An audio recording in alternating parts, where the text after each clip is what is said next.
Memory is a lot like mushrooms. It can pop to the surface without warning. For instance, I was sitting on old man Poverty's corral, whittling on a short stick of do nothing, thinking over some experience, good, bad, and middlin', when a dormant thought exploded. Good thing my skin is tough as bull hide, or just the thought of that experience would set me blushing like girls used to blush. Bill Griffin and I were camped in a little shack a mile south of the Ranch main building while we kept track of a big bunch of long wiener steers. One evening we had turned our horses in the pasture and were building a supper fire when Bill said, "Oh no, no, don't tell me I'm out of Bull Durham." He was sure enough out. Being a chain smoker, he was cussing as if it was a matter of life and death. Bill had been kicked on a kneecap and was a bit crippled, so I got the order as he looked at his watch. "You don't have time to wrangle horses, so run like hell and you can catch the streetcar into town. Get me a couple of sacks of tobacco while I cook supper." The streetcar ran from the end of Sheridan's Main Street to the coal mines, 10 miles to the west, and passed through the meadow a quarter-mile below our shack, and we knew the minute when it came by. Now spike heel boots weren't made for running, but as I got underway, Bill yelled, "And get something for those itchin' piles of mine." I was breathless when I called through the barbed wire,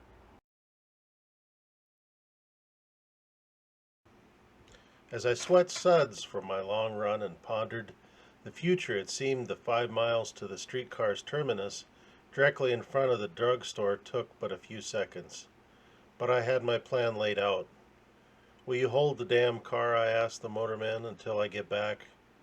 From my experience, I knew the motorman changed the trolley pole, while passengers for the coal camp climbed aboard. The car immediately started its return trip. "Can't," the motorman said, and laughed along with others at my discomfiture.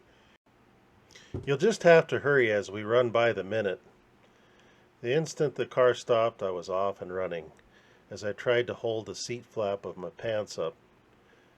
Bounding in the cigar store, I broke up the conversation between half a dozen patrons and the owner, when I fairly threw 2 dimes on the showcase and said, "Two Bull Durhams.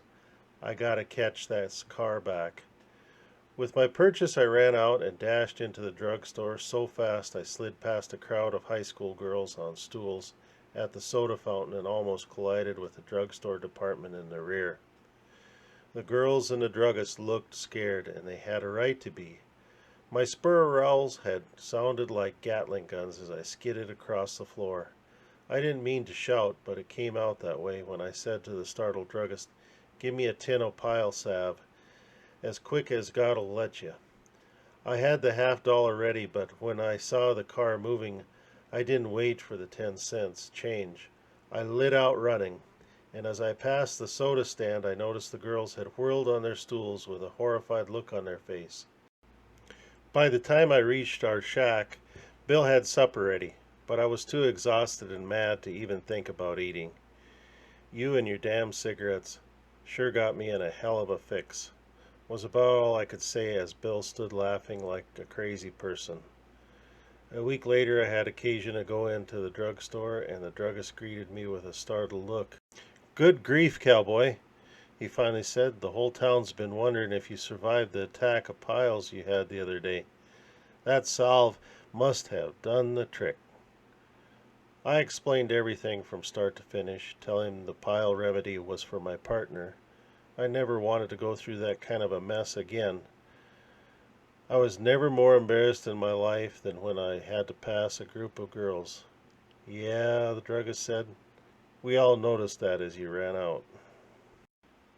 A couple of comments and a question. The first comment is, wiener steers are weaned calves, weaned male calves to be precise. And a trolley pole is the contactor that connects to the electrical line that rides up and down. You have to switch it on the old cars. It didn't automatically go up and down. And just another thing, Who wears spurs everywhere you go?